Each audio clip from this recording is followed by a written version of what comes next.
Gobierno para la nueva carretera central, una buena solución, organizado por la Escuela de Posgrado de la Universidad Continental, junto a un grupo selecto de panelistas que nos acompañará el día de hoy para analizar las implicancias económicas, sociales y políticas que involucra este acuerdo. Saludamos también a todas las personas conectadas en vivo por Zoom y por las cuentas de Facebook de la Escuela de Posgrado y del diario Gestión. La dinámica que vamos a seguir en esta mañana será tener 2 rondas de intervención de los panelistas para luego dar paso a que respondan preguntas escritas que formularán los participantes. Les recuerdo que podrán acceder a la constancia para este evento, para lo cual al terminar del mismo les pediremos que llenen brevemente una encuesta. A continuación daremos inicio a nuestro debate de políticas públicas, para lo cual damos la bienvenida a nuestros destacados panelistas. Camilo Carrillo Purí es economista senior del Consejo Privado de Competitividad, fue titular de la Dirección General de Políticas de Promoción de la Inversión Privada en el Ministerio de Economía y Finanzas, es PhD en Políticas Públicas por la Universidad de Maastricht en Países Bajos. Alfonso Garcés Mañari es abogado, ex jefe del Gabinete de Asesores también del Ministerio de Economía y Finanzas, fue viceministro de Justicia, máster en Economía, Regulación y Competencia en los Servicios Públicos por la Universidad de Barcelona. Sean bienvenidos, estimados panelistas, y agradecemos haber aceptado nuestra invitación. Ahora daremos inicio a la primera ronda de comentarios a cargo de nuestros panelistas. Cada uno tendrá un espacio de 10 minutos para esta primera ronda. Iniciamos con Camilo Carrillo y posteriormente con Alfonso Garcés. Adelante, Camilo. Muchas gracias, Jaime, por la invitación a la Universidad Continental. Alfonso, buenos días también contigo y con todos los asistentes. Me voy a permitir poner una presentación para ir acompañando un poco lo que voy a decir. Por favor, te pido, Jaime, que antes de llegar a los 10 minutos me puedas comentar para acelerar o poder terminar a tiempo, y si no, continúo en la segunda parte de los 5 minutos finales. De acuerdo. ¿Se ve adecuadamente la presentación? Se ve, Alfonso. Perfecto. Listo. Bueno, muchas gracias por la invitación nuevamente. El objetivo es justamente conversar un poco sobre el acuerdo gobierno-gobierno para la carretera central, y más allá de hablar de las características de la carretera central, porque, como ustedes pueden ver acá, es una carretera, y se acaba de firmar este contrato con Francia. Es una carretera que va a contar con 136 kilómetros nuevos. No es la ampliación de la carretera antigua, es una carretera nueva que va de manera paralela, como ustedes pueden ver ahí, hasta llegar a empalmar en La Oroya con la carretera actual, con la carretera central. Es una carretera que indudablemente va a generar beneficios muy fuertes para toda la conectividad de Lima con el centro del país, ¿no? Entonces va a ser indudablemente, por el impacto de la inversión, 11.500 millones de soles, que es un monto trabajado en un estudio de factibilidad, con lo cual, si conocemos el tema de inversión pública, sabemos que seguramente va a costar mucho más cuando se definen los estudios definitivos. Indudablemente va a tener un impacto en generación de empleo, en conectividad, en ahorro de tiempo y en competitividad para todo el país. Pero yo quería basar sobre todo mi presentación en por qué es necesaria este mecanismo contractual de gobierno a gobierno. Entonces, lo primero hay que tener un criterio de realidad. Y el criterio de realidad nos dice por qué utilizar gobierno a gobierno para una obra de infraestructura de esta naturaleza. Y la razón la pueden ver ustedes ahí. El ritmo de ejecución de la inversión pública ha ido decayendo consecutivamente desde el año 2015. El día de hoy tenemos más o menos un promedio entre 28 y 29 mil millones de soles que gasta el Estado peruano en inversiones a nivel de gobierno nacional, regional y local, Y esa es nuestra capacidad de fábrica. Lamentablemente nos hemos quedado detenidos en más o menos 28, 29 mil millones, no solamente por la pandemia fue hasta fue 28 mil millones, pero antes de la pandemia teníamos 30 mil, o sea que tampoco es que estábamos creciendo. Esto significa que el Estado peruano deja de ejecutar 17 mil millones de soles al año, dicho de otra manera, 2% del PBI. Nuestra capacidad de producción de proyectos se ha estancado por diversas razones. La primera razón, los proyectos de inversión pública tradicionales demoran casi el doble por ciento para poder ser convocados, gobiernos regionales 112%, gobiernos locales 95% más que el periodo planificado de la convocatoria para poder adjudicar, es decir, adjudicamos en el doble de tiempo de lo que estaba previsto. Eso es a nivel de gobiernos regionales. Cuando hablamos también de gobierno nacional, podemos demorar 170 días en adjudicar proyectos de envergadura de más de 40 millones de soles. Entonces, la capacidad del Estado peruano, lamentablemente, para adjudicar proyectos se ha visto disminuida los últimos años, lo que genera que no se adjudiquen proyectos, ergo que no comiencen las obras como deberían comenzar. Además de esto, tenemos proyectos paralizados. Hemos tenido información desde ya antes de la pandemia también, que hay cerca de 900 obras paralizadas con el mecanismo de contratación actual por 16 mil millones de soles, debido a que a nivel de gobierno nacional 8 mil millones de soles, a nivel de gobierno regional otros 8 mil millones de soles. ¿Y por qué son las paralizaciones?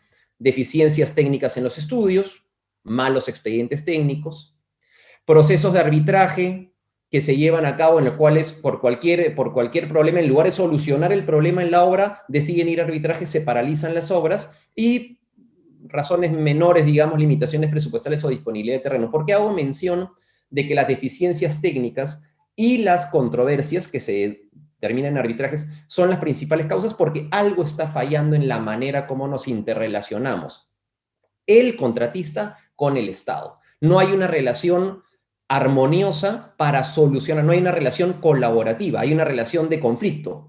Me quieres cobrar más, entonces te voy a penalizar en lugar de tratar de solucionar los problemas. Y también, obviamente, un Estado que adjudica obras sin un adecuado estudio de por medio, con lo cual genera que el contratista no puede prever eficientemente lo que va a suceder.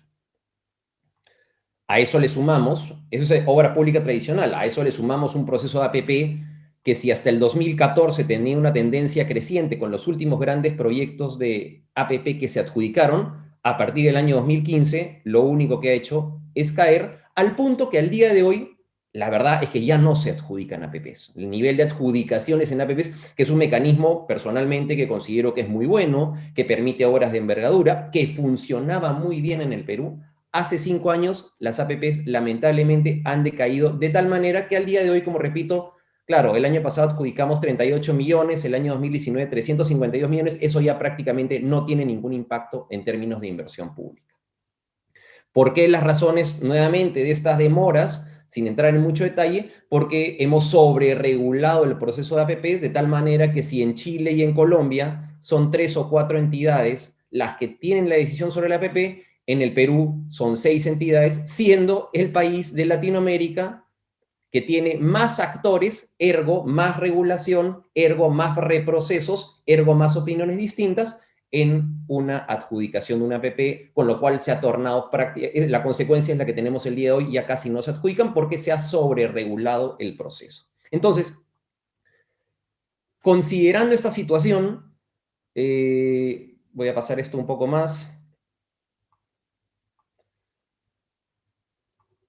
Perdón, solamente esta sobreregulación, lo he dicho en varios webinars que he podido tener, ha sido producto de unos organismos reguladores que ya el día de hoy no opinan sobre lo que deben opinar, sino solamente en 1/3 de sus opiniones son respecto a sus competencias, y una Contraloría que lamentablemente solo el 10% de sus opiniones se refiere a la competencia que tiene la Contraloría en la ley, y el 90% de sus opiniones se refiere a algo que no está determinado en la propia norma, es decir, no cumple su función. Entonces, ante ese criterio de realidad, lo que tenemos es que proponer algo distinto. Eso distinto entendemos que es gobierno a gobierno, que el día de hoy está funcionando ha funcionado para los panamericanos y para panamericanos, creo que es obvio para todos, se llegó a un proyecto a tiempo, se llegaron con obras de infraestructura adecuadas, bien ejecutadas, y que tiene como principales ventajas el uso del PMO, que es el gestor del proyecto, es el que ayuda no solamente a definir qué tipo de contrato tiene que ir en cada tipo de obra, y eso es muy importante. Les decía arriba que la principal razón para las paralizaciones de obras son justamente por los expedientes inadecuados, por justamente lo que hace el PMO es decirte, oye, tú no tienes un estudio adecuado, por ejemplo, carretera central, entonces hagamos un tipo de contrato que te permite ir generando estudios más detallados e ir avanzando de manera paralela. Eso es muy importante porque justamente evita estas paralizaciones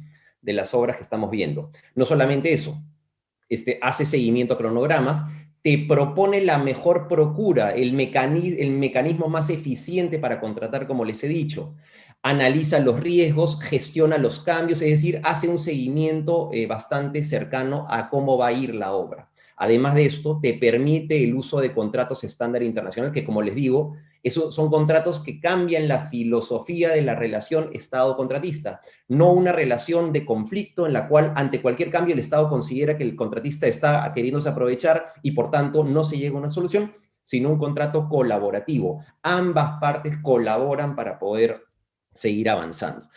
Además que genera incentivos, palabra muy importante. Terminas antes, te pago más. Cumples con ciertas características del contrato antes, te doy incentivos, más pago porque termines rápido la obra, cosa que no sucede el día de hoy con la ley de contrataciones. Y finalmente, lo que también les mencioné, la segunda característica por la cual se cancelan los contratos o se paran los contratos es por el tema del arbitraje. Al día de hoy, lamentablemente lo que tenemos es que con los contratos de la ley de contrataciones, el Estado prefiere ir a un arbitraje, prefiere no solucionar el problema. ¿Por qué? Porque al día siguiente, pues, Contraloría le va a decir que ¿por qué solucionaste de esa manera? Ergo, perjuicio al Estado, sino lo que prefiere el funcionario público es decir, no, que todo lo decida un tercero. Bueno, estos contratos de gobierno permiten la figura de la Junta de Resolución de Disputas, que no es otra cosa que un equipo al interior del que sigue el proyecto desde su inicio y que va sabiendo qué situaciones se dan y que ante una situación imprevista propone técnicamente, con ingenieros, no abogados, propone técnicamente una solución que tiene que ser asumida por las partes, lo que permite solucionar y continuar, que es lo más importante. Proyectos al día de hoy, repito, que han tenido un impacto muy positivo de gobierno a gobierno, panamericanos y para panamericanos. Otro proyecto, proyectos actuales que el Estado peruano ha adjudicado y que van a comenzar a ejecutarse con este mecanismo ya tienen cierto nivel de avance, los proyectos de la Autoridad para la Reconstrucción con Cambios, ya por ejemplo, es importante que sepan, al día de hoy, solamente a abril de este año, comparado con marzo o abril del año pasado, ya se tiene casi el doble de ejecución de reconstrucción con cambios. ¿Por qué? Porque se ha empaquetado proyectos, se ha adjudicado la ejecución del expediente y la obra y ya se comienza a ver movimiento devengado, presupuestalmente hablando, y movimiento de recursos en este tipo de proyectos. Eso está marcando, de hecho, es parte importante de este crecimiento que hemos visto los primeros 3 meses del año, con respecto a los primeros 3 del año pasado, que son los comparables, porque después vino obviamente la pandemia, no se puede comparar, pero sí hay un incremento en el nivel de ejecución del Estado y explicado por qué, porque la Agencia de Reconstrucción con Cambios, con todos los proyectos que ustedes pueden ver acá, que son empaquetamientos de proyectos de salud y de colegios, 110 intervenciones, principalmente en el norte del país, ya se comienza a ver una ejecución mucho más rápida de lo que había anteriormente. Camilo, tenemos Dime. un minuto, Camilo. Perfecto. Entonces, permíteme dar un minuto más para que sean 2 minutos. Entonces, simplemente otros proyectos importantes al día de hoy, Aeropuerto Internacional de Chinchero, que ya se adjudicó el movimiento de tierra, se va a ejecutar mucho más rápido de lo que se están ejecutando otros aeropuertos en el país, Hospital Lorena y Bernales, y ahora la carretera central que se acaba de firmar. ¿De acuerdo? Temas, solamente para mencionarles algunos temas que son, que creo que vale la pena mencionar cuando uno compara APP, cuando uno compara gobierno versus APP, y es primero el tema de la transferencia de riesgos. Porque uno de los argumentos normalmente es, oye, deberían ser APP porque el APP transfiere los riesgos y efectivamente, a diferencia del gobierno que te entrega la obra y después nadie se hace cargo. Y eso yo sí lo discuto, seguramente podremos discutir un poco más, porque la verdad que en el Perú, como funcionan las APPs en las cuales te entregan un certificado de obra, que después es pagado indefectiblemente la obra termina o no, no existe una verdadera transferencia de riesgo. Y 2 puntos más para cerrar mi participación acá. Señores, cada año se pierde por este tipo de proyectos que no se hacen, llámese la línea en metro de Lima, 680 millones de dólares de beneficios sociales. Es decir, hay un costo para la sociedad de no sacar rápido los proyectos. Hemos hecho un comparativo de los procesos gobierno-gobierno, los procesos de obra pública o de APP, perdón, y la demora es casi 200% más en un proceso de APP que en un proceso de gobierno-gobierno. Entonces, creo que sí vale la pena tener en mente de que cada año que no tenemos una línea de metro, porque los procesos son muy lentos, porque las APP que estamos haciendo demoran demasiado, son una cantidad ingente de ahorros en recursos y tiempo, impactos ambientales y tiempo de viaje de las personas. Y con esto termino.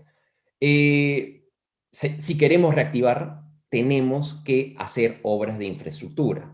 Entonces, este mecanismo de gobierno-gobierno, que es más rápido, que es eficiente, que permite acabar el proyecto con un proyecto de calidad, va a generar impactos en la inversión. Impacto, les dejo 2 datos simplemente. 1% de impacto de inversión en infraestructura, de aumento, genera 0.13% de incremento en el PBI. Y por cada 1.000 millones de dólares invertidos, se aumentan casi 12.000 empleos de trabajo. Entonces, si el objetivo del Estado peruano el día de hoy es reactivar, aumentar la competitividad, más aún en una situación después en la que todavía estamos y espero salgamos pronto de pandemia y de crisis, la inversión en infraestructura con estos mecanismos puede ser muy bueno para justamente reactivar el PBI y hacer mejorar la competitividad del país. Muchas gracias. Gracias, Camilo. Excelente presentación y los datos que nos has mostrado para un poco en la siguiente vuelta poderlos precisar mejor. Alfonso, adelante por favor con tu panel. Buenos días a todos. Jaime, Camilo, a todos los que nos siguen por la red. En primer lugar, agradecer a la Escuela de Posgrado de la Universidad Continental por la invitación.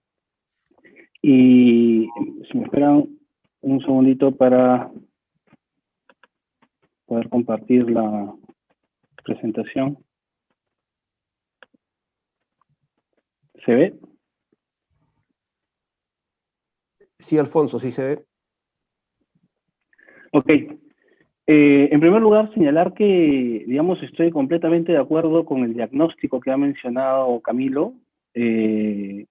No ha podido ser más claro en el diagnóstico. Vamos a ver si en el remedio, digamos, coincidimos o no. Y para eso yo creo que es importante entender un poco qué es un contrato gobierno a gobierno, o estos acuerdos gobierno a gobierno, cómo surgen, ¿no? Y surgen hace algunas décadas como con la finalidad de hacer compras estratégicas donde existe escasa oferta especializada y alta asimetría de información, ¿no? Por eso es que se ha utilizado mayormente en materia de defensa, ¿no? ¿Qué beneficios generan estos acuerdos gobierno a gobierno? Transferencia tecnológica, por ejemplo, el satélite Perusat con Francia. Nosotros no tenemos tecnología, no tenemos capacidad, digamos, de desarrollarla. Compramos a los que ya tienen la tecnología, transferencia de conocimiento, es decir, del país que nos va a prestar determinado bien o servicio, nos transfiere conocimiento. Un ejemplo son los aviones KT-1 de Corea, donde hemos coproducido con los coreanos, de tal manera que se adquiere conocimiento. Y finalmente, en temas de defensa, porque se trata de dar la naturaleza reservada, secreta, digamos, las compras militares suelen ser, no las andan publicando, ¿no? Que estoy comprando tantos aviones o tanto armamento. ¿Qué son los G2G? Son, en resumen, es obra pública VIP, ¿no? Una obra pública VIP donde el Estado, debido a las, digamos, al diagnóstico que ha señalado Camilo muy bien, en parte en la capacidad de gestión, y,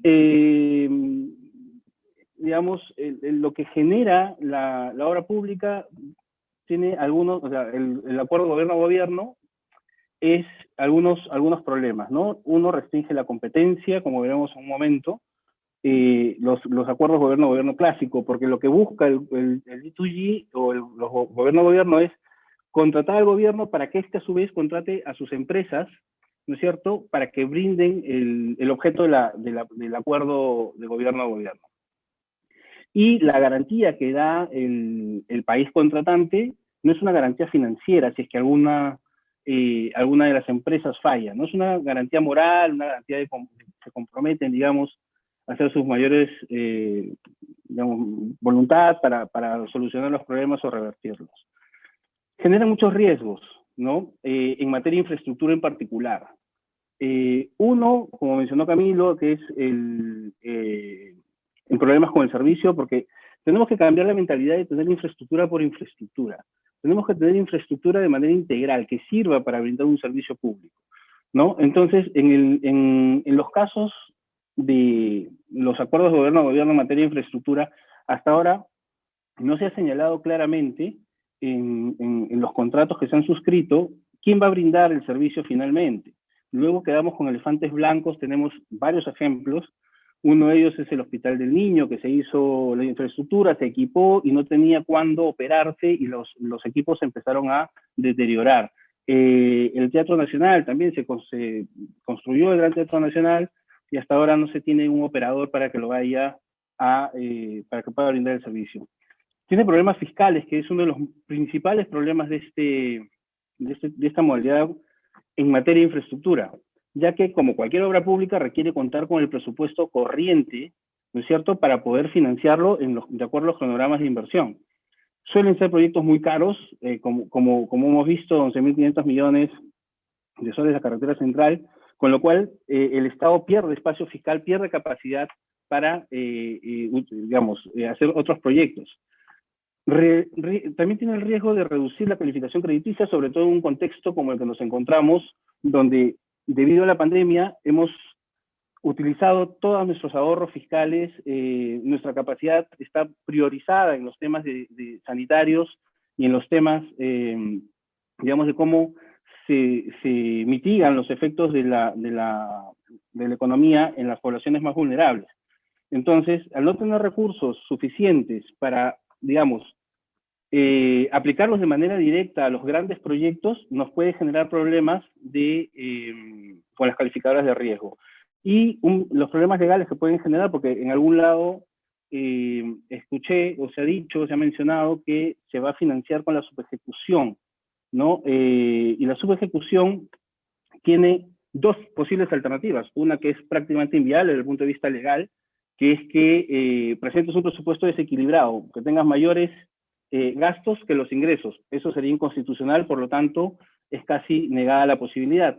Y la otra es que durante el ejercicio presupuestal, uno una vez va monitoreando, digamos, cómo va gastando los diferentes sectores, las diferentes entidades, y con lo que se sepa que no van a gastar durante el ejercicio, se reorienten los recursos hacia otros proyectos. Y estos otros proyectos no pueden ser proyectos enormes, ¿no? Tienen que ser proyectos orientados al cierre de la ejecución y no proyectos que generen un efecto arrastre. ¿Qué fue lo positivo de los Panamericanos? Bueno, ¿o por qué fue positivo el G2G en los Panamericanos? Básicamente porque teníamos una fecha fija, ¿no? Y un riesgo reputacional enorme que afrontar en caso no se vaya a realizar. No teníamos la experiencia organizando los juegos, casi no se había avanzado mucho hasta el año 2016-17, donde se empiezan a firmar estos contratos, y era necesario contar con esa asesoría para poder lograr llegar a la fecha con toda la infraestructura necesaria para desarrollar los juegos. Pero hubo una característica especial que no es digamos, usual en todos los G2G, que es que la competencia se abrió. No solamente, el Reino Unido no solamente contrató empresas de su país, sino que lo abrieron a otras empresas con la finalidad de desarrollar más rápidamente digamos, cumplir con la fecha y con el objetivo. E introdujo los contratos NEC, la metodología BIM y los PMO, que también señaló Camilo. Algunos problemas, uno es que no se sabía qué hacer con la infraestructura luego, es decir, cuando se firma el contrato no se había planificado qué cosa se haría luego con la infraestructura que se genere, ¿no? Luego en el camino se empieza a diseñar, a pensar en qué hacer con la infraestructura, y luego, digamos, la pandemia de alguna manera rescató el edificio de la Vía Panamericana porque se pudo utilizar muy rápidamente para acondicionarlo como un hospital, ¿no? Entonces tenemos dos grandes bienes en conflicto. Por un lado, o aparentemente en conflicto, es la responsabilidad fiscal, y por otro lado es la competitividad que nos puede generar el desarrollo de infraestructura a través de un contrato de G2G. Dentro de la responsabilidad fiscal, hemos sido nosotros, nos ha costado más de 25 años construir una estabilidad macroeconómica, ¿no? Con un manejo prudente de las finanzas públicas, con un control efectivo de las reglas fiscales, un cumplimiento efectivo de las reglas fiscales, que nos ha permitido enfrentar esta pandemia como lo hemos hecho, ¿no es cierto? Hemos podido endeudarnos a tasas muy bajas, a plazos muy largos, ¿no? Gracias a esta estabilidad macroeconómica que se ha podido construir. Versus, entonces, si queremos ampliar la competitividad, que es algo que no creo que nadie esté en contra, además todo el mundo quiere ampliar la competitividad porque genera desarrollo, el tema es hacerlo sin afectar la estabilidad macroeconómica del país. Y en ese sentido, considero que los G2G en materia de infraestructura, primero, en primer lugar, no te asegura la prestación del servicio ni la calidad del servicio, tiene altos costos de implementación, el Estado retiene riesgos, como efectivamente mencionó Camilo también, y no cualquier riesgo, ¿no? Es decir, en un proyecto de infraestructura, además de los riesgos clásicos digamos, de diseño, de construcción, tenemos el riesgo, en el caso de la carretera central, el riesgo geológico que es muy alto, ¿no? Y es, digamos, no tiene tope siquiera. Y perfora la institucionalidad por las razones que voy a comentar a continuación. En el año 2017 empieza a gestarse esta idea de proyecto, se emite un decreto supremo con la finalidad de priorizar los estudios de la carretera central con un costo de 11.500 millones de soles, un costo por kilómetro de 85 millones de soles, que tiene casi 80 kilómetros de túneles y 136 de viaductos. De acuerdo a la programación multianual del MTC, ¿no? Para la carretera central, han previsto, bueno, el año pasado han ejecutado 32.000 soles, para este año tienen previsto 68 millones, en el 2022 124, en el 23 142, y luego damos un salto, ¿no? De 1.554 millones para el año 2024. Con esto no llegamos ni de cerca a los 11.500 millones, nos queda un saldo de 9.000. Entonces el tema de la rapidez también hay que verlo con cuidado, ¿no? Al 2024 tendríamos un 20% de ejecución financiera. Ahora, si consideramos los 3 años de construcción que están previstos en los estudios de preinversión, y el saldo de 9.000 y pico millones lo restamos en los 2 años siguientes, tenemos que, no solamente damos un salto a 1.500 millones, sino que luego saltamos a 3.000 millones en cada uno de los ejercicios. Y si lo suavizamos un poco más, a 5 años, para un proyecto, digamos, de construcción de envergadura como es la carretera central, tenemos hasta el año 2028, estos son escenarios hipotéticos a partir de acá, hasta el 24, de acuerdo al programa multianual de inversiones del MTC, y de aquí es valores estimados, ¿no? Para llegar al saldo del monto a ejecutar. Entonces, estos proyectos de infraestructura, este proyecto, la carretera central, es el 4º proyecto de infraestructura más caro de la historia del Perú. ¿Ok? El primero más caro es el de 23.000 millones de la línea 3, que también se va a hacer por G2G, el de la línea 2 por 17.000 millones de soles, falta ejecutar 11.500, ojo, ¿no? Se ha ejecutado a la fecha solamente poco más de 4.000 millones, la línea 4 con 12.500 millones y la carretera central con 11.500 millones. Es decir, suman, sin contar línea 2, suman alrededor de 50.000 millones de soles los contratos G2G. El gobierno nacional ha ejecutado en el 2019 14.800 millones. Es decir, solo estos tres proyectos, carretera central, línea 3 y 4, suponen más de 3 veces del presupuesto general de inversiones del gobierno nacional. Y si lo aterrizamos un poco más en el MTC, ¿no? En el año 2019 invirtieron 7.300 millones, con lo cual es casi 9 veces el presupuesto total del Ministerio de Transportes en el año 2019, donde hay más de 1.000 proyectos en el banco de proyectos a ejecutar, y hay versus 3 proyectos con G2G. Y eso, digamos, pone en riesgo también la consolidación fiscal. A pesar de aún tener un incierto panorama debido a la pandemia, se ha previsto, de acuerdo al marco macroeconómico del año 2020, que el Perú va a ir reduciendo el déficit fiscal, ¿no es cierto?, hasta llegar al 1%, que es el que está previsto en la Ley de Transparencia Fiscal. Pero vemos que van a superponerse los años donde hay mucha mayor presión de gasto en el proyecto de la carretera central sin considerar la línea 3 y la línea 4, ¿no? Y lo mismo en el caso de la deuda pública. Vamos a tener una convergencia, buscamos bajar, digamos, el nivel de deuda y no vamos a tener recursos del Tesoro, es decir, no va a haber impuestos suficientes para financiar, digamos, con recursos ordinarios, y tampoco va a haber mucho espacio para endeudarse, ¿no? Entonces, sí que estamos de acuerdo con que haya mayor infraestructura y que se despliegue lo más que se pueda, pero sin afectar como mencioné, la estabilidad macroeconómica que tanto nos ha costado construir y que además ha sido ejemplo en la región. Tan es así que nos han llamado muchas veces el milagro peruano, ¿no?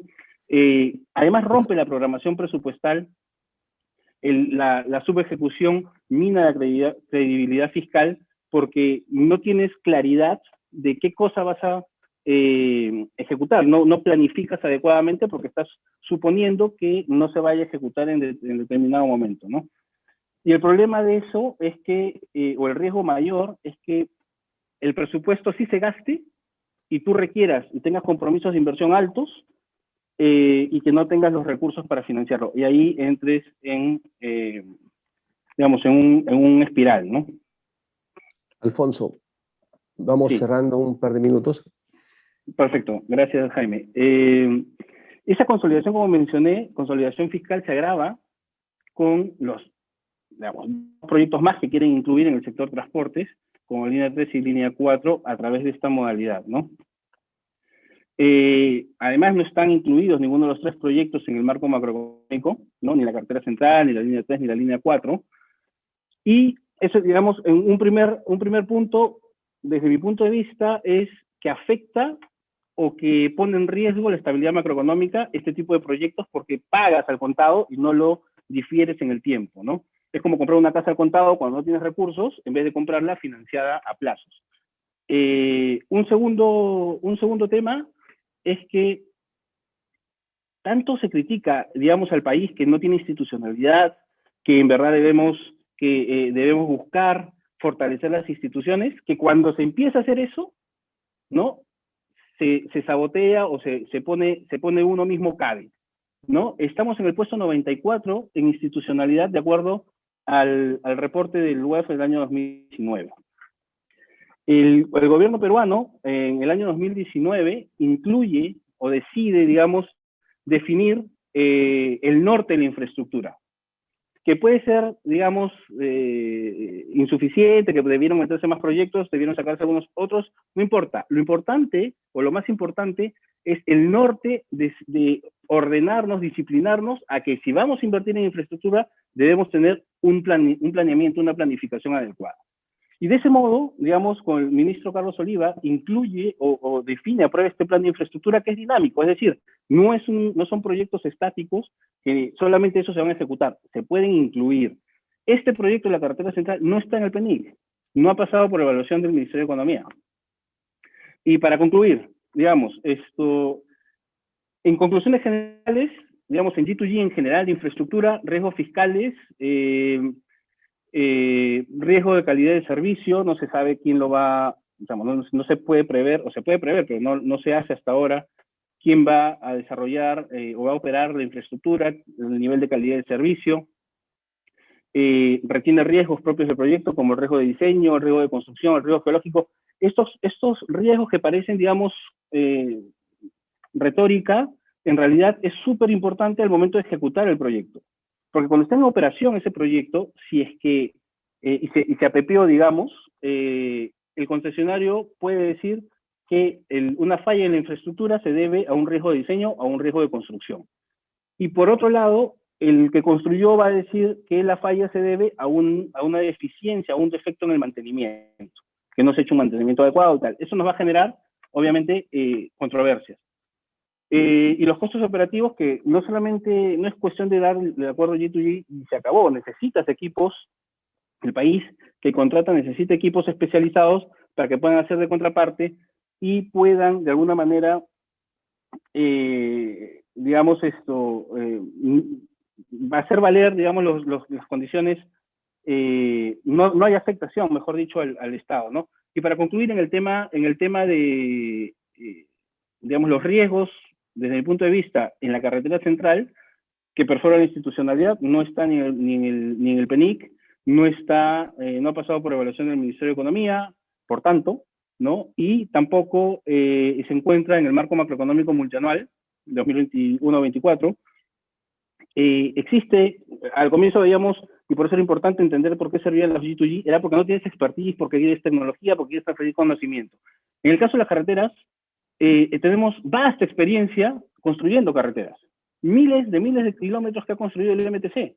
Entonces, no es que nos van a generar alguna tecnología superior para hacer las carreteras que ya el IMTC hace, o cualquier empresa constructora local o internacional en la región, ¿no? Colombia tiene una geografía muy parecida a la nuestra, y podría también generarse un mercado para poder desarrollar ese tipo de infraestructura, ¿no? Y no enfrenta la problemática estructural de todo el diagnóstico que menciona Camilo, ¿no? Es decir, los G2G no te van a solucionar el problema de la brecha de infraestructura, porque necesitas, digamos, fortalecer el tema del capital humano. Uno de los principales problemas no son las normas, no es que sean los procesos, influye, sí, pero fundamentalmente es el capital humano.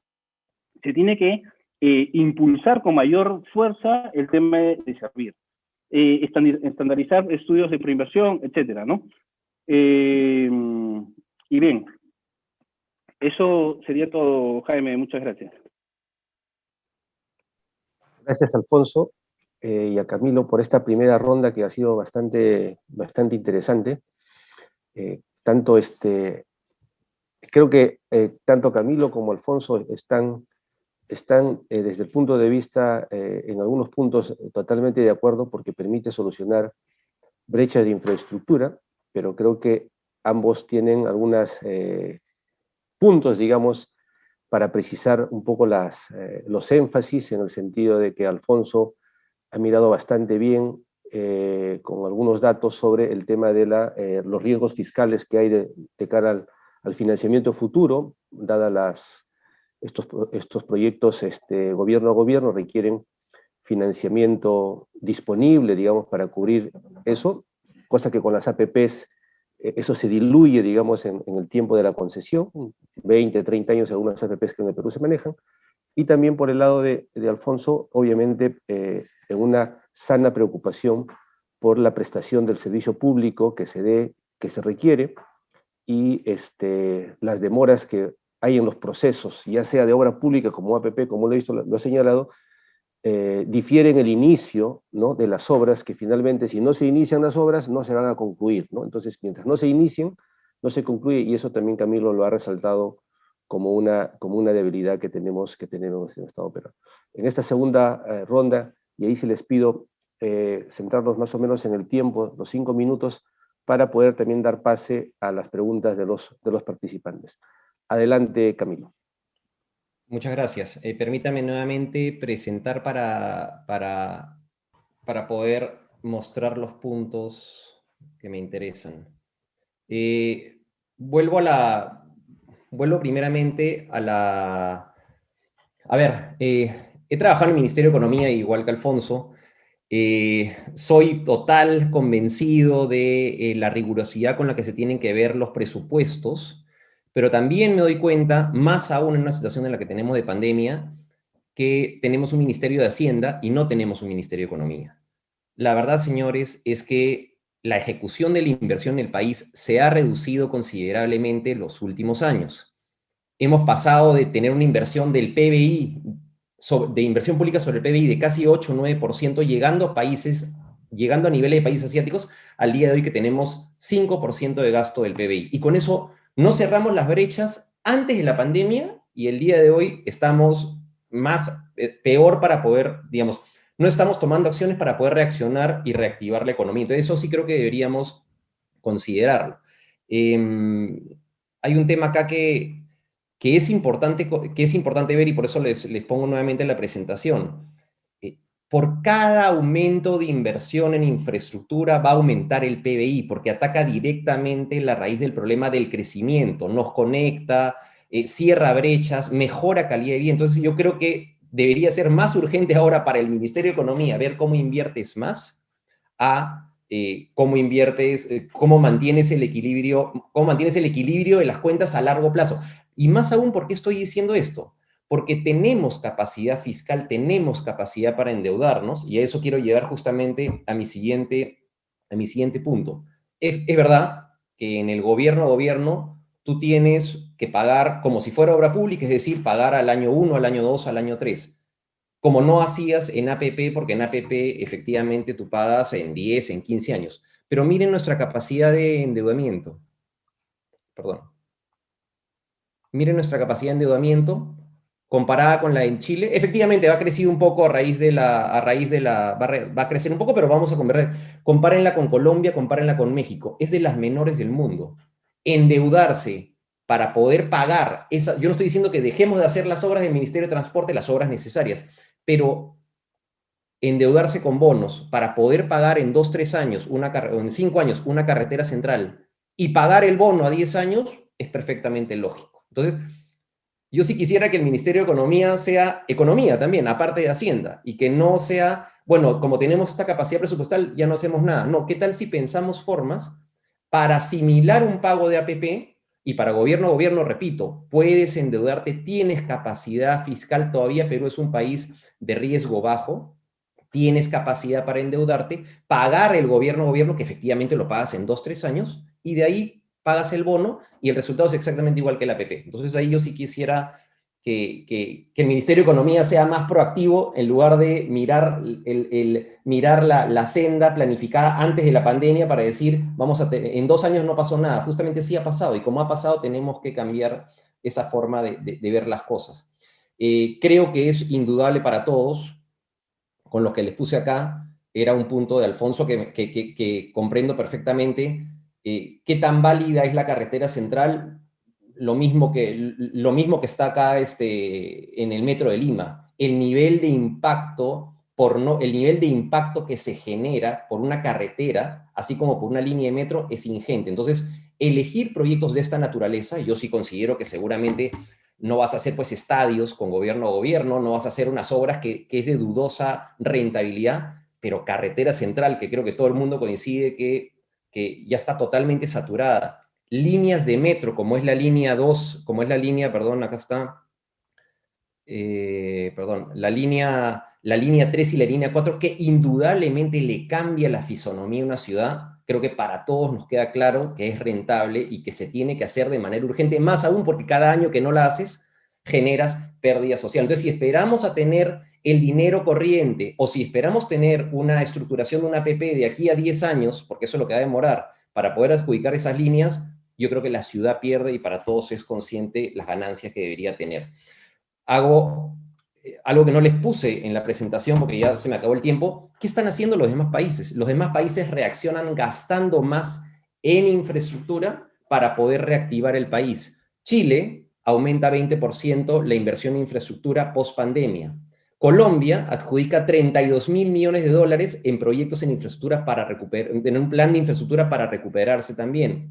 España aumenta, no 41%, pero más o menos 30% del gasto de infraestructura ha aumentado en España para reactivar la economía, y Biden, ni qué decir, tiene un plan de infraestructura, entonces, muy agresivo. Entonces, nuevamente, dejemos de ser Ministerio de Hacienda que dice cómo igualamos el déficit y digamos por qué no gastamos para que el PBI crezca, y si crece el PBI, la deuda va a cortarse, porque proporcionalmente va a ser menos lo que hemos gastado.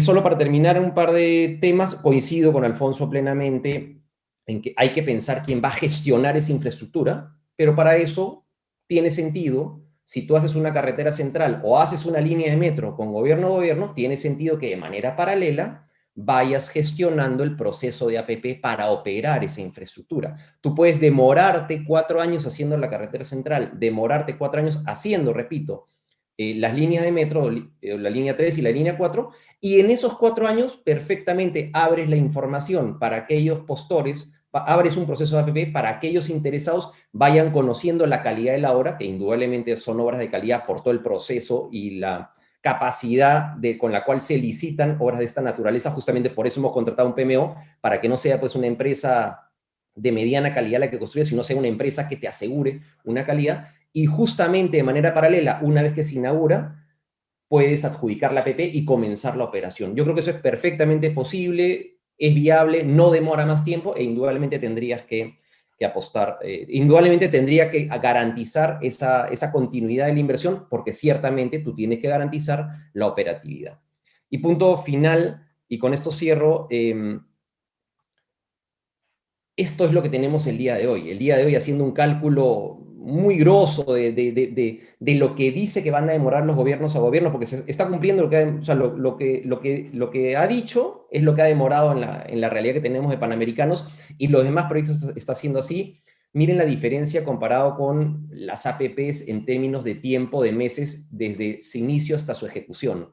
Es 200% más de tiempo lo que demoran las APPs al día de hoy de lo que demorarían gobierno a gobierno. Repito, la ciudad de Lima tiene 95 meses más para esperar por una línea de metro que lo que demora construirla. No estoy diciendo desde el día de hoy, sino que de lo que demoraría construir si comenzamos el día de hoy con un gobierno a gobierno o una carretera central. ¿Tenemos 90 meses más para esperar? Yo creo que no.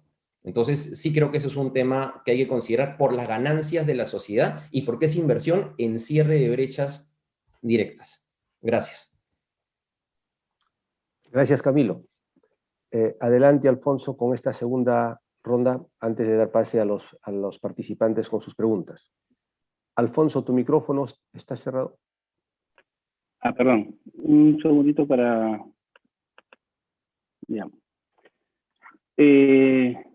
A ver, no está el Ministerio de Economía acá, yo no soy del Ministerio de Economía, pero me parece que no es tan exacto el que el Ministerio de Economía y Finanzas sea un Ministerio de Hacienda, ¿no? El presupuesto de la República en el año 2001 era de alrededor de 30.000 millones de soles. Hoy el presupuesto es de más de 180.000 millones de soles, es decir, ha crecido 6 veces su tamaño. Entonces, decir que el MEF, digamos, es un ministerio hacendario que solamente se dedica a ser cajero, no lo ha dicho Camilo, pero es lo que se suele decir cuando hacen ese tipo de comentarios, digamos, no es exacto, ¿no? Porque si no, no había podido crecer en tanto y se hubiera dedicado más bien a pagar completamente la deuda y, en fin. Entonces, yo creo que el tema no es si es hacendario o si debería ser también económico, porque me parece que lo es.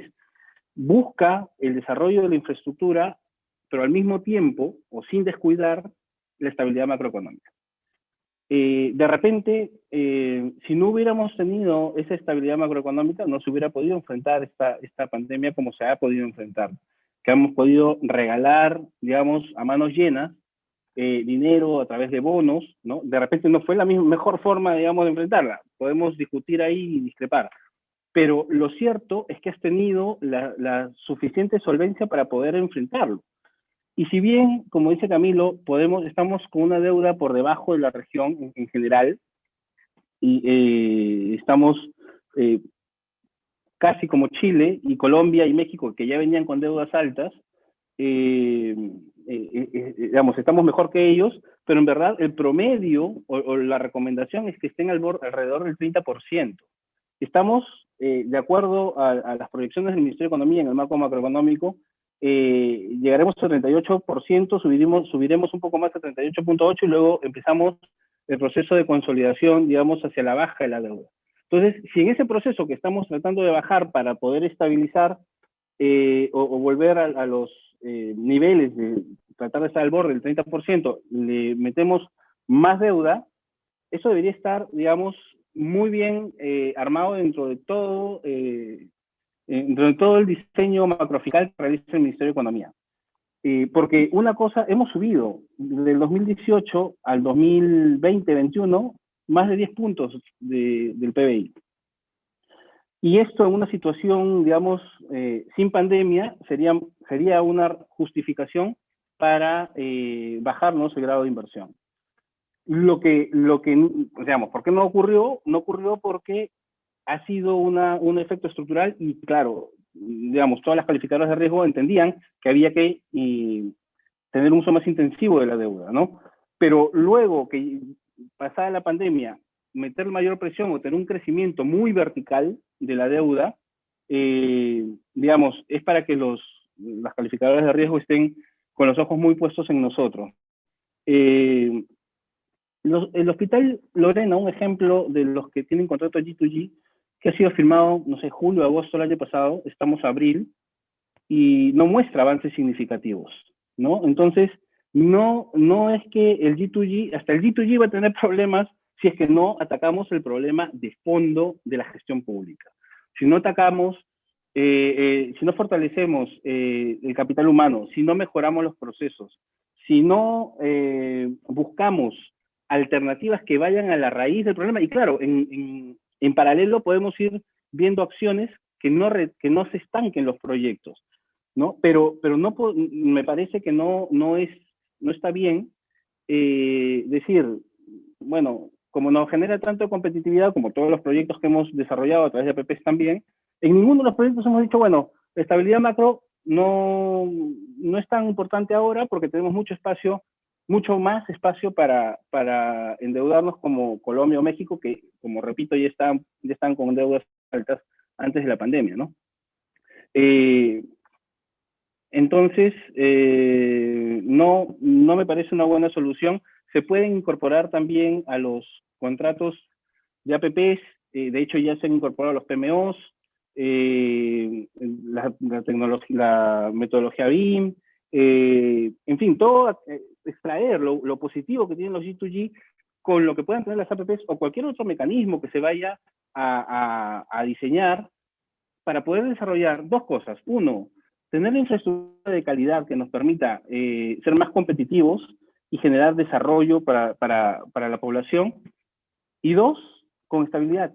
Porque si no tenemos estabilidad macrofiscal, en el corto plazo vamos a poder desarrollar todo eso, pero en el mediano o largo plazo no va a ser sostenible, ¿no? Entonces aquí lo importante es la sostenibilidad fiscal, por eso es la mirada de 3 años, ¿no? Por eso es la mirada de 3 años que tiene que realizar el mes y yo creo ahora, a partir de estos proyectos, que debería ser una mirada mucho más larga, ¿no?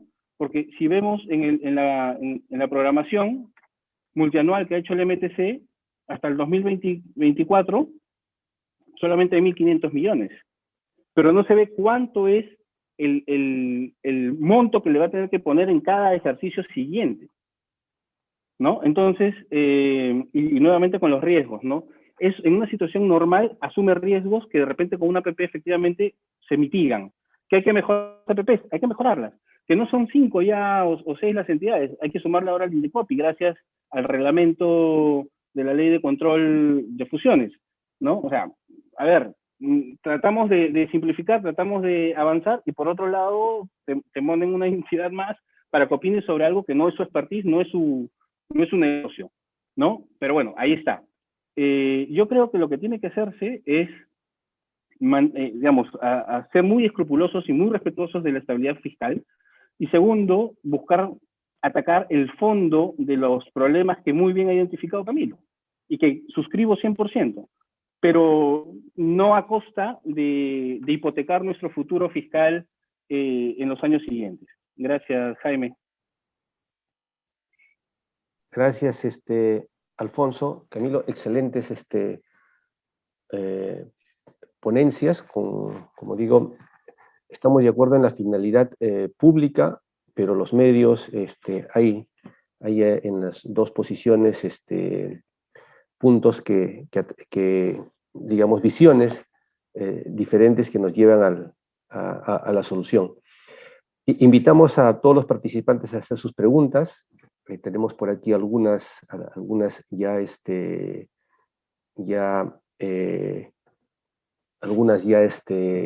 ya formuladas. Voy a hacer una pregunta, digamos, para Camilo. Hay una pregunta que podemos ir formulándola.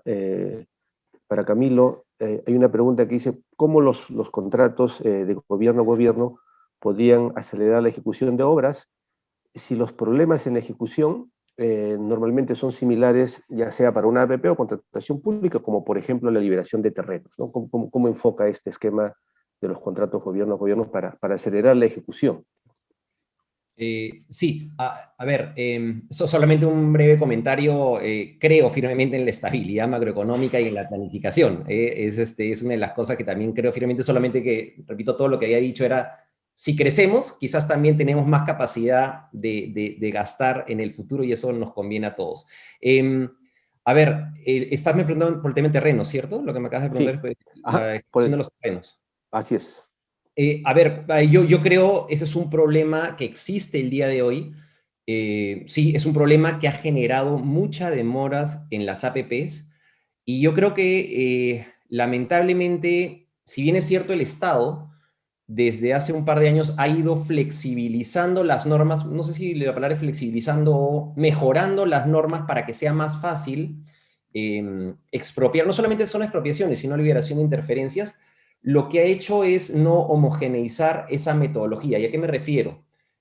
Las últimas normas, Decreto Legislativo 1486, Decreto de Urgencia 05-2020, 03-2020, lo que han hecho es comenzar a dar ciertas capacidades primero al Ministerio de Transportes, después a todos los demás ministerios que manejan APPs, después a todos los demás ministerios que manejan APPs hasta el año 2022, en ciertos beneficios para poder expropiar más rápido, en lugar de decir, todo proyecto de inversión pública en el país tiene exonerada liberación de interferencias, pues lo puede hacer directamente, tiene un beneficio adicional para poder expropiar de un adicional de 20% que se le puede pagar. Es más, ahora puede tomar el terreno antes de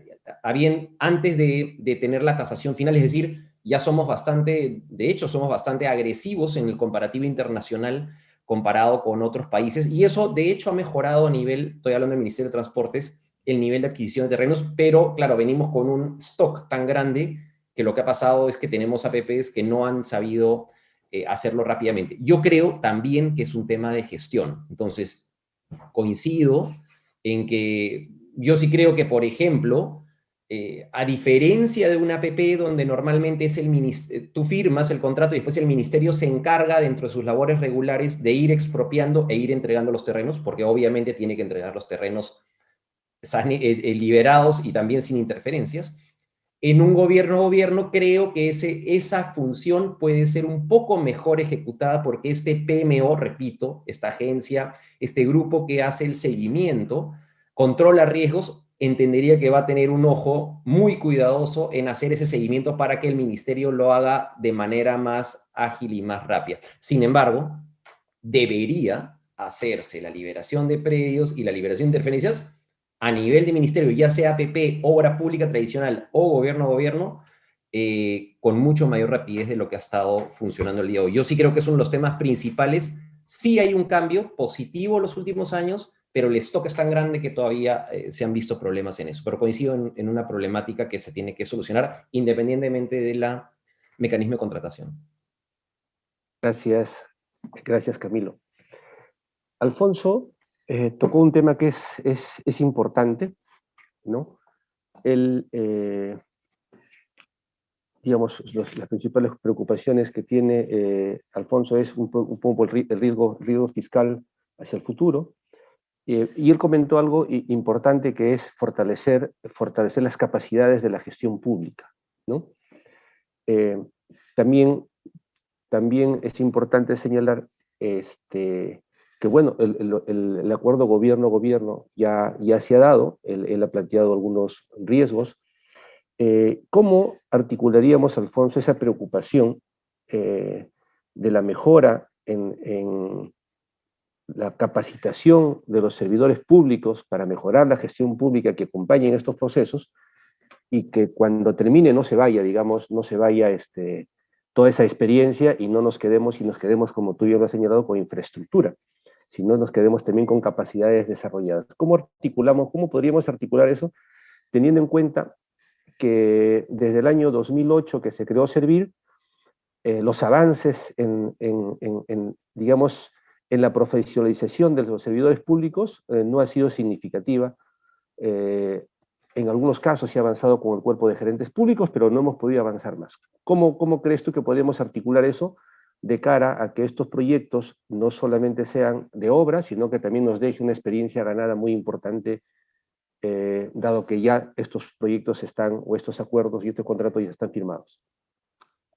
Adelante, Alfonso. Gracias, Jaime.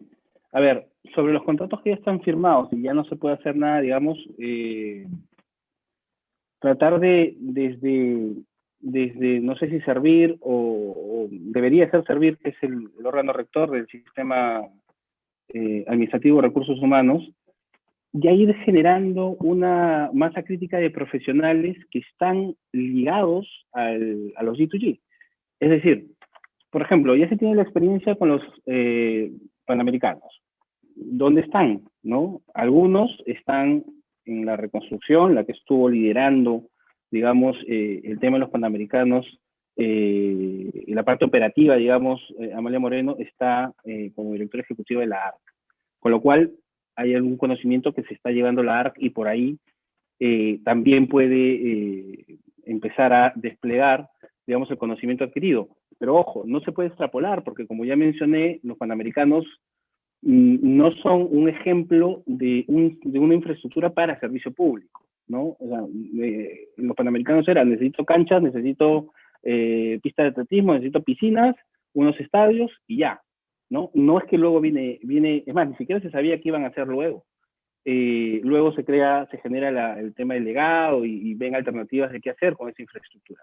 Pero aquí es diferente porque tú tienes que tener la infraestructura, por ejemplo, en la reconstrucción, hospitales, colegios. Tenemos expertise para hacer todo eso. O sea, no van a decir que, claro, el Ministerio de Educación se puede demorar mucho haciendo los colegios, pero la expertise está. El tema es ajustar los cuellos de botella que existen, ¿no? Y destrabarlos. Pero más allá de eso, también hay otras personas que están en el Ministerio de Economía que se han llevado el conocimiento, pero no se ha institucionalizado, no se ha establecido, digamos, procedimientos aplicables, no solamente ya en los G2G, sino lo que se aprendió, donde se va a aplicar en la parte más micro, en la parte más operativa. En la parte más macro, sí, digamos, se incorporó los PMO para los proyectos con determinado nivel de inversión, ¿no? Entonces, pero son como acciones desarticuladas, ¿no? Debería generarse digamos, una serie de procedimientos o de lineamientos que respondan o que recojan todo ese conocimiento y toda esa expertise que han adquirido. Hace unos días ha salido que la reconstrucción tampoco ha tenido, digamos, tiene algunos avances que no están suficientemente rápidos o como se esperaba. Entonces, y están haciendo G2G. Entonces, no son los G2G ni la panacea, ni que una varita mágica de que se lo dé al otro contratante y ya está. Por ejemplo, comentaba el caso de Francia, no sé qué expertise pueda tener haciendo carreteras en geografías como la nuestra, ¿no? Haría más sentido de repente que sea una empresa colombiana que tiene una geografía similar, ¿no? Habría que ver cuáles han sido los criterios que se han tenido para elegir a Francia, qué otros países han participado, ¿no? Pero eso no es público, que es otra de las debilidades de los G2G, que no genera accountability, ¿no? No te permite, digamos, poder verificar y poder, digamos, dar una opinión un poco más fina sobre lo que ocurre en ese tipo de proyectos, porque no es público, ¿no? Por la propia naturaleza de ese tipo de convenios o acuerdos. La Contraloría puede entrar ciertamente, pero también con algunas limitaciones. Entonces, por un lado, Jaime, yo creo que debería empezar a capitalizarse lo que se haya aprendido de los G2G existentes hasta la fecha, incluso de los que están parados, ¿no? Como el Hospital Lorena, ¿no? Que lo que requiere también es liderazgo, ¿no? Si no hay liderazgo, no va a salir nada. ¿Qué pasó con los panamericanos? Salen también porque teníamos una fecha fija y todo el país estaba con ese objetivo. Todo el país, desde el presidente hasta el último analista o asistente de los panamericanos y de los sectores que intervenían, porque no solamente eran los panamericanos, tenía coordinación con otras entidades, estaban enfocados en que tenía que sacar eso en esa fecha específica. Eso no ocurre pues con los hospitales que se contraten a gobierno, y seguramente tampoco ocurrirá con los acuerdos en materia de carreteras. Por eso es que no es los panamericanos el mejor ejemplo para hacer comparaciones con, en mi opinión, con los G2G en infraestructura para servicio público, ¿no? De uso de servicio público. Gracias, Alfonso. Una pregunta que justo lo tocó Alfonso y que lo quiera ver en el tema a Camilo. El tema de la Contraloría. Tú, Camilo, has mencionado algunas cosas en la presentación del tema de la Contraloría. ¿Cómo has visto tú su participación de la Contraloría en el tema de los Panamericanos?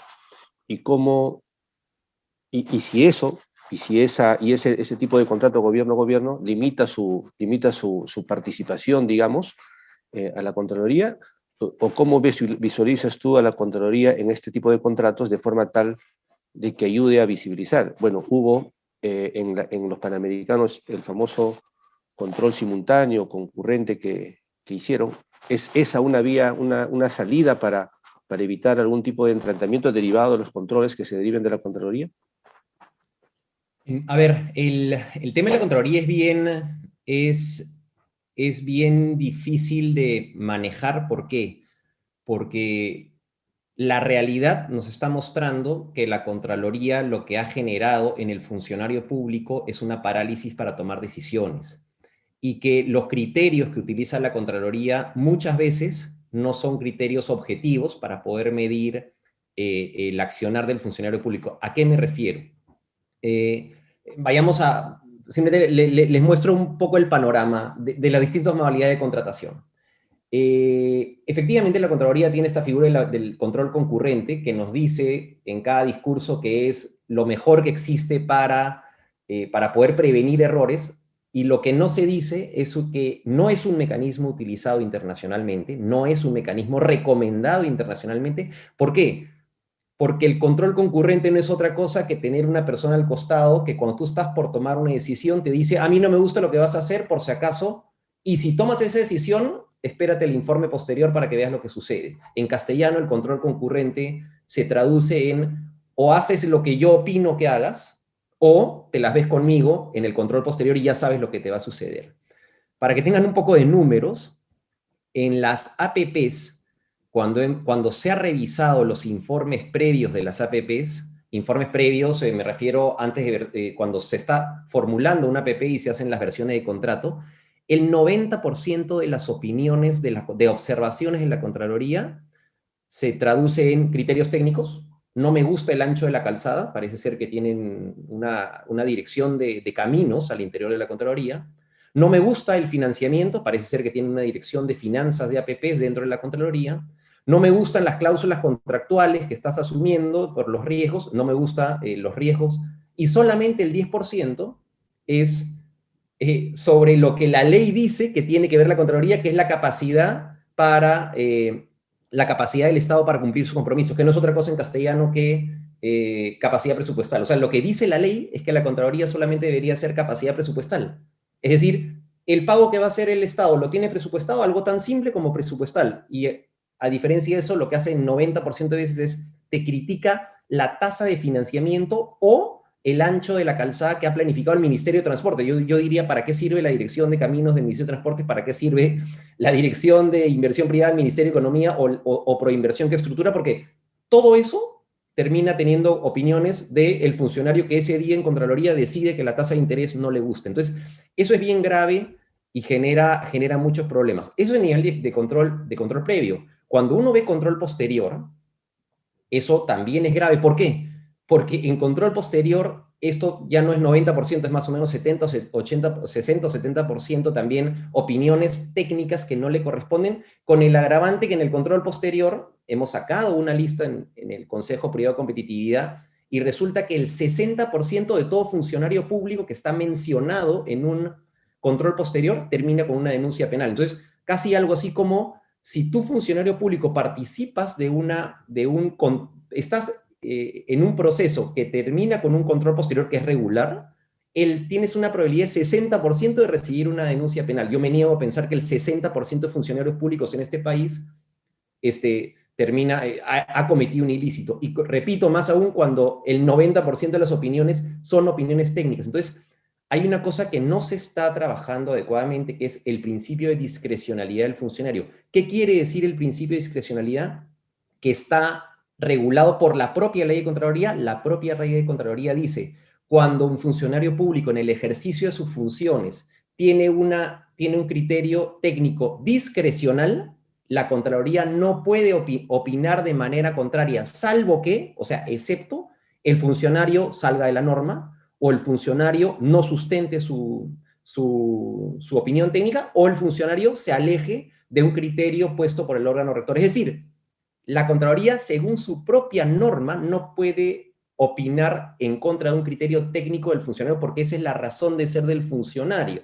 Alfonso, supongo que coincidirá conmigo en que un funcionario público toma decisiones todos los días sobre tasas de interés, o sea, imagínense un contrato de una APP, la cantidad de variables que hay, y un funcionario por naturaleza toma una decisión técnica. Si al ingeniero de la Contraloría, yo no sé para qué la Contraloría tiene ingenieros, pero si al ingeniero de la Contraloría no le gusta ese criterio técnico, imaginen una carretera, automáticamente se convierte en un perjuicio para el Estado con todas las consecuencias que tiene. A eso hemos llegado y eso está paralizando el sector público. ¿Cómo ha funcionado el gobierno?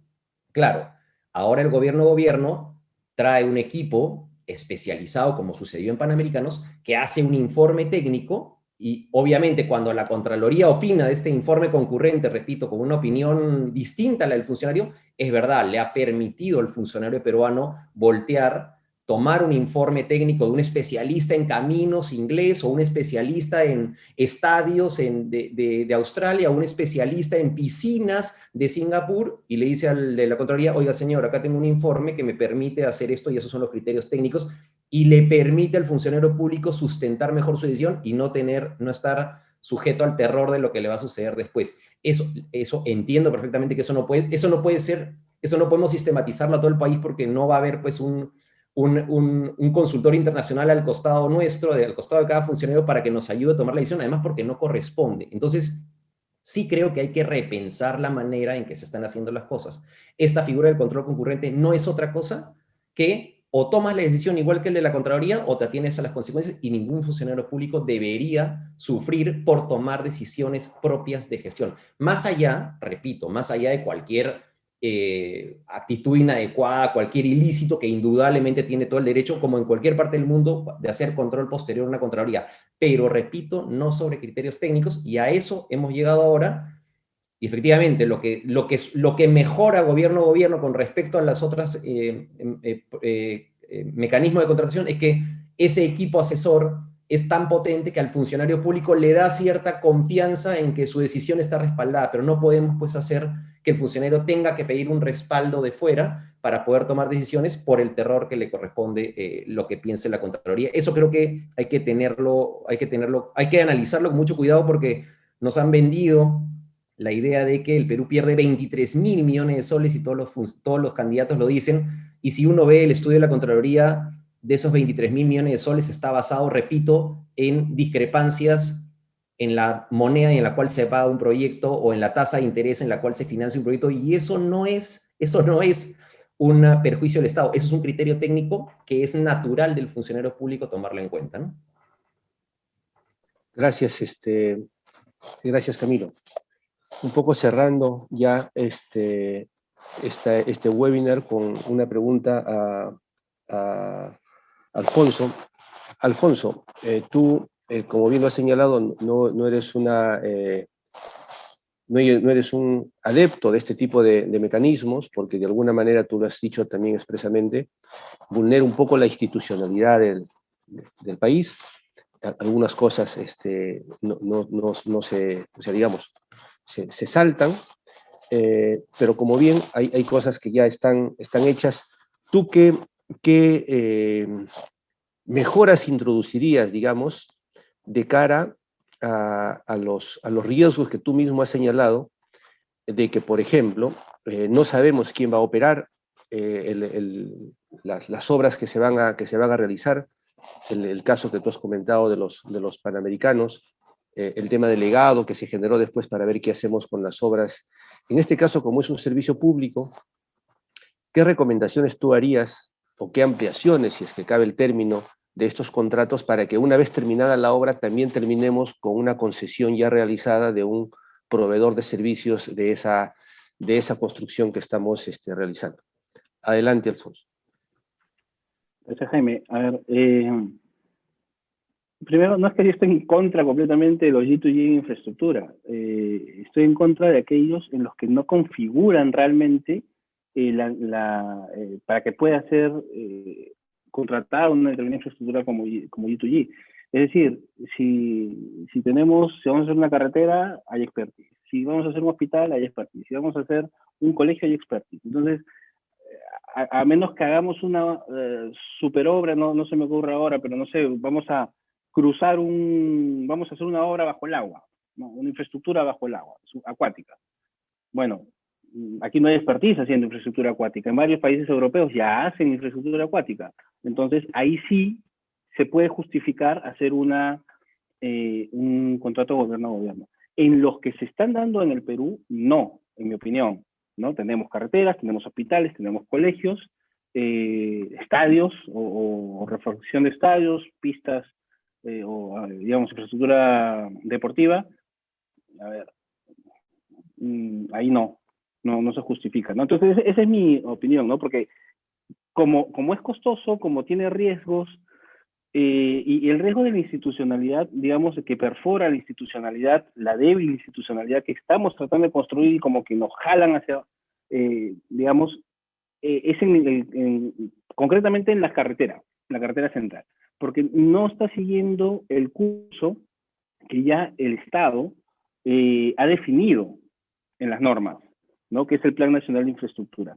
Si incluyeran la carretera, previa evaluación obviamente del Ministerio de Economía, pues podría ahí seguir la institucionalidad. Porque justamente lo que busca el Plan Nacional de Infraestructura es evitar lo que está ocurriendo con esta carretera central, que es que un sector se salte la garrocha del mes porque lo que hacen es sacan un decreto supremo donde solo lo firman ellos y avanzan y avanzan y avanzan y ya se enteran cuando ya tienes el contrato firmado, ¿no? Entonces, lo que hace el plan de infraestructura es ordenarte, es disciplinarte para que los proyectos que tienen que hacerse, que se tienen que hacer para desarrollar la brecha de infraestructura, pues estén alineados con la parte fiscal, básicamente, ¿no? Ahora, yendo a tu pregunta, ¿qué debería hacerse? Bueno, los temas de el riesgo de diseño y construcción, no sé cómo mitigarlo, ¿no? Porque ya dudo mucho que haya una empresa privada que quiera operar la carretera o cualquier infraestructura que sea resultado de un G2G, que quiera aceptar el traslado del riesgo, digamos, de diseño y de construcción. Ahí como que ya es un costo hundido, digamos, ¿no? Donde podrías mitigar de alguna manera, bueno, ya tampoco, en los riesgos geológicos, se presentan solamente en la etapa de construcción. Lo que podrías tratar de mitigar, el único riesgo que puedes mitigar, en mi opinión, es el riesgo de operación, ¿no? Y de mantenimiento. Es decir, que trate de calzar entre la entrega de la infraestructura con alguien que lo vaya a operar, ¿no? Que vaya a brindar el servicio público. Y bueno, los riesgos que se generen durante la ejecución del contrato de APP, en caso se vaya a entregar al sector privado, el riesgo de construcción o de diseño que pueda mostrarse a lo largo de esta operación, pues es una factura que tendremos que pagar todos los que tributamos, ¿no? O sea, básicamente. O sea, el único riesgo mitigable es que tengas en la fecha de entrega de la infraestructura al operador. Y eso, como mencionó Camilo también en algún momento, se puede ir haciendo a través de Proinversión desde hoy, en la medida que se tenga claridad también de todas las condiciones, ¿no? Porque como los estudios, como hace también Camilo, en el caso de la carretera central, no van a ser los montos que dicen ahí. Los estudios son del año 2018, estamos en 2021. No se va a empezar a construir, no se sabe, van a tener que actualizar esos estudios. Ahí nomás ya hay un incremento. Y si a eso le sumamos el riesgo geológico, que una APP normalmente o se trata de trasladar al privado o se comparte, ¿no? El privado lo asume hasta un punto y sobre el exceso lo asume el Estado, acá se lo consume completamente el Estado, ¿no? Obra pública, básicamente. Entonces, ¿cómo se mitiga? Como te digo, iniciando de una vez o apenas tengan la información para que Proinversión pueda iniciar el proceso de promoción de ese proyecto, ¿no? Pero si lo van a estar cambiando, Proinversión, por otro lado, no va a poder vender. Entonces tienes que tener bien claro qué cosa vas a hacer para que una vez que tengas claro el producto que haya que vender, el vendedor, Proinversión, vaya a promocionar el proyecto como bien sabe hacer durante más de 20, 30 años que viene siendo, ¿no? Muchas gracias, Alfonso. Este es un tema realmente apasionante que tiene que ver con toda lo que es la gestión pública. Es más, efectivamente, las decisiones públicas, como lo decía Camilo, toman diferentes vías, pero creo que la finalidad pública de brindar un mejor servicio está ahí. Yo agradezco a los participantes en esta mañana, nos hemos excedido un poquito la hora, pero creo que el tema es apasionante para todos. Muchísimas gracias a estimados panelistas por sus importantes reflexiones. Damos por concluido nuestro debate políticas públicas, acuerdo de gobierno-gobierno para la nueva carretera central. Una buena solución. Agradecemos a todos los que se han conectado en este Zoom a través de las redes sociales por su participación. De parte de la Escuela de Posgrado, les agradecemos su participación. Sí los invitamos a llenar una pequeña encuesta para que puedan recibir sus certificados, que los haremos llegar en un plazo de 30 días. Muchísimas gracias a todos, que tengan muy buenos días. Gracias, Camilo, gracias, Alfonso, por su participación.